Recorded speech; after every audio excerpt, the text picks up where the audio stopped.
Hey everyone, this is Eric Silvermoon. Welcome to part 2 of my magical puppet video making thing, Magic. Thank you guys for joining again. I know that the last video was really long. It's about like 45 minutes. This video won't be as long. It'll be kind of short and sweet. I wanted to thank you guys for watching all those videos, and I apologize for my hair. It's kind of crazy today. I get my hair cut on Wednesday, so yeah, I look kind of like homeless chic, but I like it. Whatever. But yeah, so I wanted to share with you guys some of the poppets that I've had over the years, and um, what they kind of mean and symbolize for me, and then I'll show you a little bit of how far along my new poppet is, Luna. For those that watched part 1, you kind of get the backstory of how that happened. You got to see her creation and the little magic that's stored within her. So the first one that I'll share with you, which is pretty cool, is actually I don't think I've ever named her. I'm just gonna call her Gwen. And once you see her, you'll understand why I call her Gwen. I want to say that I created her. Um, I was probably either 13 or 14. I'm 29 now. I'll be 30 in August this year. So it's been a long time. And so I've had this for a really long time. So here's Gwen. And as you can see by the face styling, is totally around that time when I was really into No Doubt.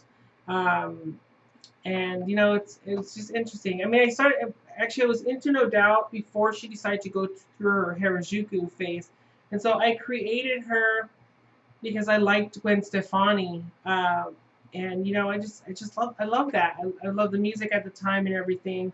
Inside her little jacket is the goddess symbol. So I mean, I've been doing this for a really long time.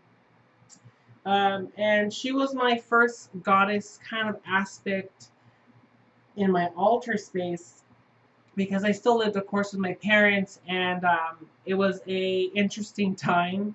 So for me, being um, kind of spiritual minded and into the whole Wicca at the time and studying, I didn't want to have something that was so out there that obvious that my mom and my dad were going to be able to see and ask questions. Even though they will probably want to ask questions why a boy that age has something like this, but I don't know. The whole coming out to them was a shocker. I don't understand why. But for me, this was my little puppet, and this little magical being saw a lot of me, my growing up, saw a lot of my struggles, saw a lot of uh, tender moments of growing up and having to deal with the high school and junior high and all those transitions. And she stood there for the whole entire thing, and I've never been guided to get rid of it. I recently got rid of one, but I really never assigned her to anything. And there's a common, I mean, you'll see right now, there's a common theme that my puppets all tend to be women, um, I guess, female form. Even in this recent one, for those that saw my first video for this uh, magical puppet videos, is that I intended to be that I intended that puppet to be a masculine form to resemble me. But again, Goddess had another plan and said it needs to be in a female form so you can resonate with it. So that was the direction where Luna went.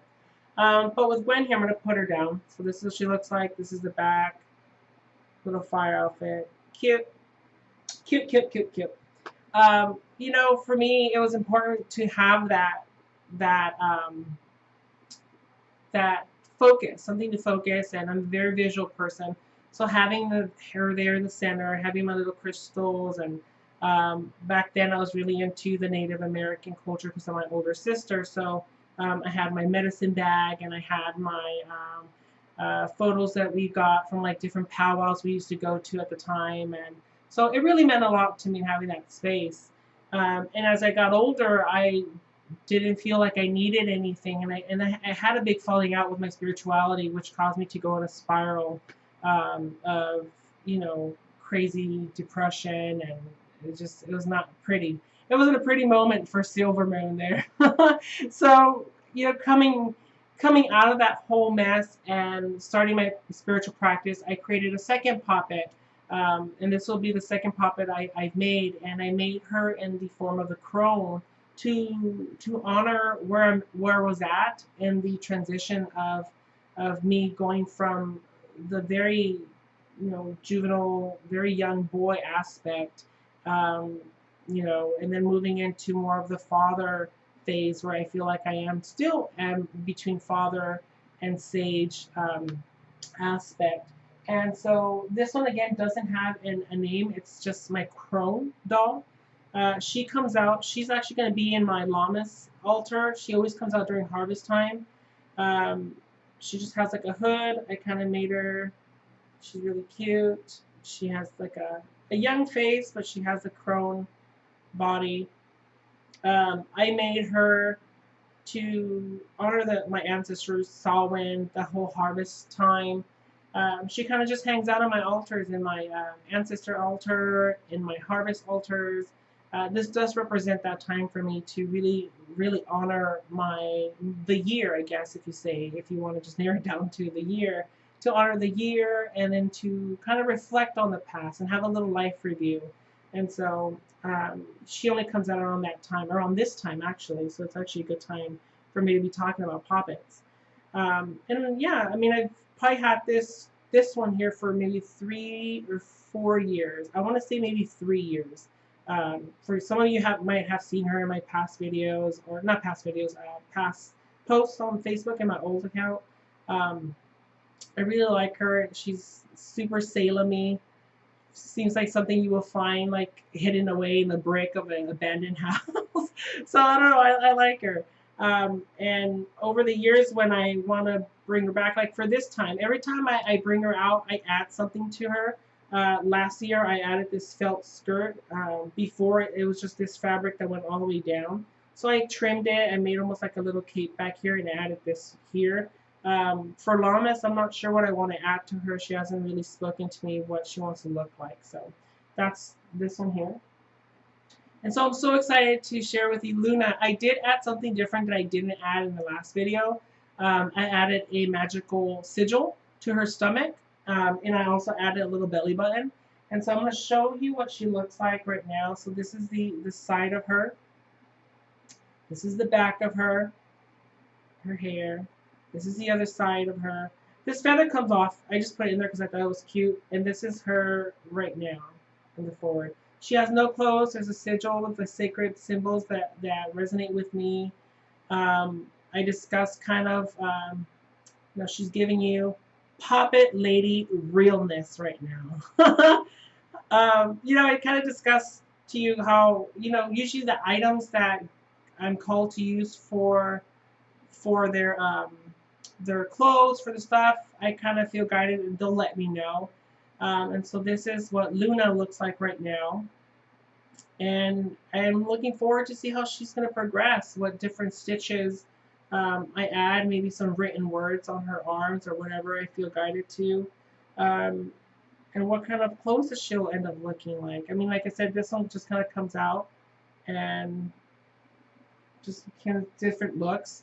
The hair is cool. I'm going to share you the story of what the hair looks like, but the hairs, you could kind of brush it. You could actually braid it. You could kind of grab it, put it in the back of her, or kind of give it that little creepy doll look. So I'm going to put her back down. So my reasoning for creating her, originally I just wanted to create a poppet where I could practice my hoodoo and voodoo in that way. But with this time, it was so I guess to go in a little bit of a description. Last night I had a dream as I was thinking of what I wanted her to look like, or what I wanted him to look like at the time. I was thinking of like different things I could do, from like the button eyes, making one button bigger than the other eye. I was thinking of like really dark stitching to kind of give it that stuff, but obviously, like I said, God has had another direction for it. And so in my dream, I felt like I saw just this luminous, and I say luminous with the lunar energy light behind her, and it was just a female form, and I saw Luna, and I saw that light, and I was like, okay, well that's her name. So um, the way I want to use her is that I want her to be a part of my magical workings. I want her to be somewhere in the vicinity area, kind of hanging out, monitoring, holding that sacred space for me. Whenever I bring a new tarot deck or any tools that I want to use in my spiritual practice, I'm going to have it sit with her so that she could kind of cleanse it, clear it, help me recharge any items, stuff like that. And so it's going to be a relationship. I'm going to be communicating back and forth with her to make sure that she understands the direction I'm giving her, and how I want this relationship to go, and kind of being my magical assistant, if that makes sense. So expecting that much from someone, or as something, um, it's going to be really important to honor her, Luna, and to do something nice for her. So, in exchange of her giving me that magical boost and increase to my magic, I want to build her an altar, and it's going to be above my bed, so that she's there with me, so that even if we decide to kind of marinate our energies together, discuss things in the astral world, stuff like that, we'll have that closeness still. And so the altar is going to be my thank you. So every time I I push her into helping me do things, or I expect things from her and she delivers, I will thank her with either things that I find, things that I make for her, embellishments, thank you notes, stuff like that. Anything that I found, little trinkets, things from nature, I'm going to put that in her altar. And I'm also going to do blessings and recharge her, and that constant back and forth of me adding things, changing things with her, it's going to create that really long lasting relationship, and I'm really thrilled about this. So one of the other things that I found on the internet I thought was absolutely fantastic. I'm going to read to you a little bit of what it is. Um, so there's these colored pens because I still want it to represent me. My personal hair is in her. My sacred items are in her. So she's just as much as an extension of me. And so whenever I feel like I need help releasing something, I'm going to uh, put a colored pin on her, or wherever I feel I need that major release or clarity. So I have these colored pins, and each colored pin represents something specific. And I found this really cool thing, and I'm going to read it to you. It says, find pins with colored heads. The color of the pin's head represents the area in life the pin will affect. For instance, if you want to do good for someone with a voodoo doll, yellow might help them be successful. Stick pins in the heart that have to do with emotion. Pins in the stomach to do with gut feelings, and pins in the head to do with thoughts. And then they kind of break it down with like the colors. So yellow could represent success, white could represent healing, red could represent power, purple spirituality, green money, blue love, black could be repelling or attracting negative energy. So of course, in the silver moon fashion, I'm going to look at the colors and then assign it of what I would like for it to do for me. So to borrow a little Luna again, if I feel like I need, let's say, green for me is very healing and earthy, and it's associated to my heart chakra. If I feel like I need something to be cleared, I'll go ahead and pin it in that little heart area, and I will sit in meditation, ask her to help me concentrate in this area and heal. Same thing if maybe for me, red could symbolize love, and maybe I want to see more beauty in things, and so I could put it in my third eye to help me kind of connect to that love and beauty, so I could be appreciative to everything I have. And so in that aspect, I think it's going to be great. Again, green could be very healing. It could really mean that I want to heal, either if I have like a shoulder thing, I could put a pin right behind her. And that could just be that I need some healing thoughts and focus from my angels in that specific area. And so it's going to be really cool. I mean, I have black in here too. That, I mean, of course, it could be for grounding, it could be for releasing negativity.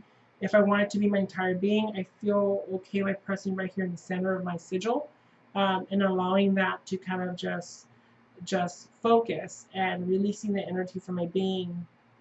If I with why I mean why I focus, not focus, I kind of relate to, I want to say, like divine light, the ascension, oneness energy. So if I need that, I could put it right on top of the head, and that would symbolize the connection where I need that extra jolt of oneness energy. And so yeah, I thought that was a cool idea, and I can't wait to kind of mess with it. So I'm gonna put her back down. So yeah, I mean that was one of the things where a lot of people were thinking that. Actually, I had someone tell me that, voodoo dolls, why would I want to get into voodoo dolls and stuff like that, and Poppets. Um, and of course, my explanation is it's not really negative. I mean, Hollywood does such a detriment to the spiritual and magical community. They make always great horror stories and horror movies, but it really does affect the beauty of it. Voodoo dolls and puppets don't necessarily have to look so scary, and they don't have to look so demonic in the sense. For me, since she's going to be working with me very one-on-one, it's going to be holding a lot of my personal emotions and some magic that I don't allow others to see. I did seal her mouth because I want that to be between us. I don't want that information out there. So for me, that's symbolic of almost like that silence is required. That's the representation. So seeing that will allow me to trust more into this process, and know that everything is being kept within, and we're documenting our findings, and I have someone that is helping me channel that energy. So I mean, it's an interesting process. I'm really looking forward to see where we could go with this, and how she's going to look in the next couple months, possibly year. Um, I'm really having fun with it. And so one of the other things I did see on this thing was about use your doll with candles and messages. It says light a candle in the corresponding color of your desire, just like with the pins. Light it and place your wish on a piece of paper underneath it. Holding your doll, focus on your wish. After you feel you've done what you could, place your voodoo doll next to your candle and wait for it to burn out. This is 9 days. After 9 days have passed, burn the paper and scatter the ashes. And so I'm really interested of how I can incorporate Luna into my magic, um, and just see where we could go. I feel like it's going to be a really fun adventure. So I really look forward to the comments, to even if you guys have done Poppets and Voodoo Dolls in your practice. Some of you have been so gracious enough to share those with me, and they are freaking amazing. Thank you for allowing me to see those. I was blown away by some of the pictures. And so I'm going to link the video to Feather Garden Bell. I mentioned her in the other video on how she created these spirit oils that have to do with insect magic. And I've been really into insect magic lately because I've always been associated with insects, with moths, butterflies, the arachnid family, spiders. Even though I don't like spiders, but they represent beautiful things in my life, and using them. For you that watched the first video, I did put a very sacred bee in her, and so I did purchase a bee oil that she has. I purchased a spider and a monarch butterfly oil, and I'm really interested to really create that relationship. So I love Feather. I love what she does, and I love what beautiful magic she puts out. And so I'm gonna put her link below so that you have an opportunity to see the videos, and then that she has like 3 videos that she talks about them, and I'm gonna link the Etsy shop in case you want to try them out. I just purchased all 3 of them, and so I'm gonna wait till they get here before I do a review video.